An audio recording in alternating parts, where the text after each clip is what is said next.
रोहित अग्रवाल से अब जानेंगे, आप तो एनडीए में साथी हैं, आप मुझे बताइए, यहाँ पूरा विपक्ष जो एक सुर में ये बात कह रहा है कि साहब हाथरस कांड पर जो एनडीए सरकार वाली एसआईटी रिपोर्ट आई है ये राजनीति से प्रेरित है, वोट के लिए बाबा को बचाने का काम कर रहे हैं आप लोग। रोहित अग्रवाल जी जवाब दीजिए।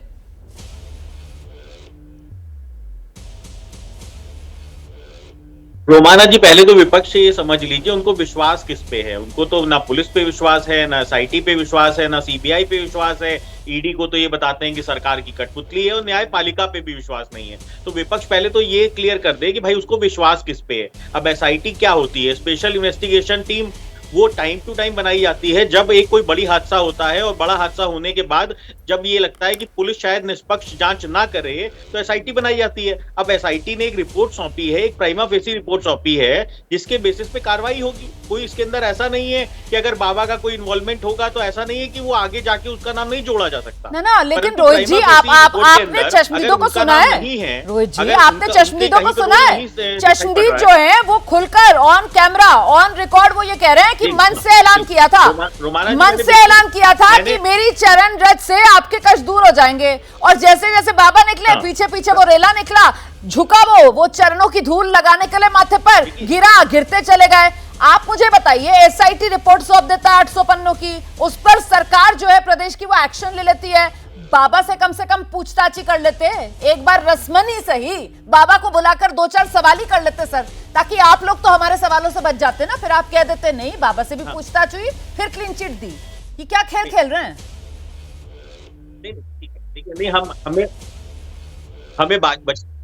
नहीं, हमें बचने की आवश्यकता नहीं है रोमाना जी किसी भी सवाल से। हमें न्याय दिलाना है। जो 123 लोगों की मृत्यु हुई है उनको न्याय दिलाना है। सरकार संवेदनशील है और एसआईटी उस पर मुंह सिर बैठ गई है। एसआईटी ने उसको लेकर बाबा से एक बार पलटकर सवाल नहीं किया। ऐसे न्याय देंगे? ऐसे देंगे न्याय? ऐसे न्याय होगा? जांच ऐसे होती है एसआईटी की? बताइए रोहित जी। रोमाना जी पहली चीज ये है, रोमाना जी पहली चीज एक हमको ये समझनी पड़ेगी। रोमाना जी एक चीज मुझे ये बताइए, अखिलेश प्रताप जी को आपने सुना, अनुराग भदौरिया को आपने सुना, 2 ही विपक्ष के नेता यहाँ पे बैठे हैं। सतीश प्रकाश जी राजनीतिक विशेषज्ञ हैं, तो इन सतीश प्रकाश जी के अलावा क्या अखिलेश जी ने बाबा की गिरफ्तारी की मांग की? क्या अनुराग भदौरिया ने बाबा की गिरफ्तारी की मांग की? तो विपक्ष मांग नहीं कर रहा है कि बाबा की गिरफ्तारी की, और एसआईटी की रिपोर्ट को आप कह रही हैं कि हम खारिज कर दें। तो ऐसी स्थिति कैसे बनेगी मैडम? ये बहुत सही दलील आप लेकर आए रोहित जी, बहुत सही दलील आप लेकर आए। अभी मैं पूछूंगी सर इन दोनों से कि ये बाबा की गिरफ्तारी की मांग दोनों क्यों नहीं कर रहे। बहुत सही दलील लेकर आए सर। अब डिबेट होगी, लेकिन पहले जरा जल्दी से 2 खास मेहमानों का हम रुख कर लेते हैं। उसमें पहले वकील साहब का रुख करते हैं। बाबा के वकील हैं एपी सिंह जी हमारे साथ मौजूद है। वकील साहब देखिए, मतलब वो एनडीए के साथी हैं और वो ये कह रहे हैं कि साहब आप हाल देखिए कि जो विपक्षी दल है वो भी गिरफ्तारी की मांग नहीं कर रहा है बाबा की, और आप हमसे कह रहे हो कि साहब एसआईटी में बाबा का नाम क्यों नहीं है। मतलब आज तो सबसे ज्यादा खुश और सबसे ज्यादा कंफर्टेबल पोजीशन में एपी सिंह साहब आप ही खुद को महसूस कर रहे होंगे कि दलील देने की जरूरत ही नहीं पड़ रही है, यहाँ सारा मामला अपने आप ही सेट है। सर ये वोट बैंक बचा रहा है बाबा को एपी सिंह जी?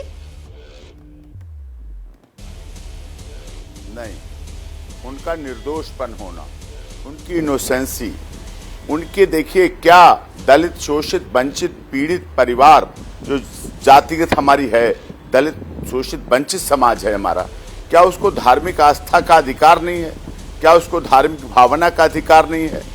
क्या उसको अपनी किसी तरह से कुछ भी भारत के संविधान में हम रह रहे हैं, भारत में रह रहे हैं, भारत का संविधान हमें देता है, अधिकार देता है। वो दलित शोषित वंचित समाज उसी से मरे हैं सर, जो 121 लोग मरे हैं ना, और जिसमें ज्यादातर महिलाएं उसी दलित शोषित वंचित समाज से ही बेचारे मरे हैं सर। ठीक है, और बाबा को सुनने के लिए आए थे सर, वो बाबा जिसने इतनी फिक्र नहीं की कि मन से उकसा कर तो चला गया कि मेरी चरण रज लगाने से कष्ट दूर हो जाएंगे, लेकिन जब उसके जाने के बाद भगदड़ मची, इतनी इंसानियत उस बाबा ने नहीं दिखाई कि गाड़ी यू टर्न करवाकर आ जाता घटना स्थल पर, आकर जरा मदद ही करवा देता, अपने सेवादारों से कहता यहीं रुको, मदद करो लोगों की। सब गायब हो गए, सब नदारद हो गए। तो सर ये दलित शोषित वंचित बेचारा बाबा की दलील तो यहाँ नहीं चलेगी सर, कम से कम। आइए कुछ और नया कहने के लिए है तो। नहीं,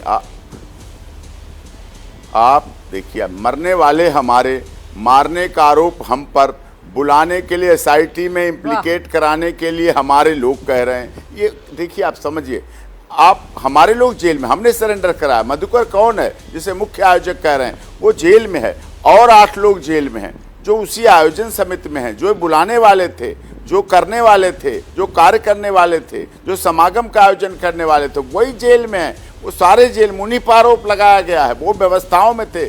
जल व्यवस्था वाला जेल में है, पंडाल व्यवस्था वाला जेल में है, फूल व्यवस्था वाला जेल में है, मंच व्यवस्था वाला जेल में है। समझिए, आप जिम्मेदारी को समझिए ना। पंडाल लगाया, सारी छोटी-छोटी मछलियां सब जेल में है, लेकिन वो बड़ा मगरमच्छ जिस तक पहुंचना चाहिए था वो कहाँ है?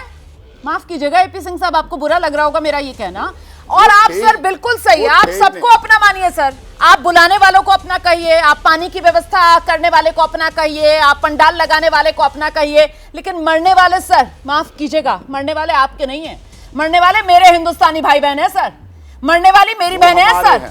121 लोग जो मरे हैं सर, वो हम सबके हैं, वो हमारे हैं। और ये कहकर कि मरने वाले हमारे, ये कहकर मरने वाले हमारे, तुम कौन सवाल पूछने वाली, ये नहीं चलेगा यहाँ पर खेल। सवाल पूछूंगी, इंसाफ चाहिए, अपना बताकर इंसाफ से मुंह नहीं चुरा सकते आप। जैसे ही घड़ी का काटा दोपहर 2:30 पे आए, बबीता जी का दिल सास बहू साजिश के लिए मचल जाए। और ये है इनकी बहू, पूरे दिन ऑफिस की टेंशन हो जाए गॉन जब ये करें अपना फेवरेट शो फ्री टाइम पे ऑन।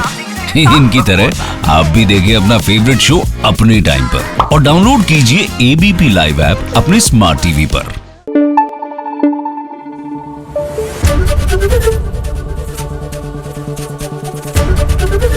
एबीपी न्यूज आपको रखे आगे।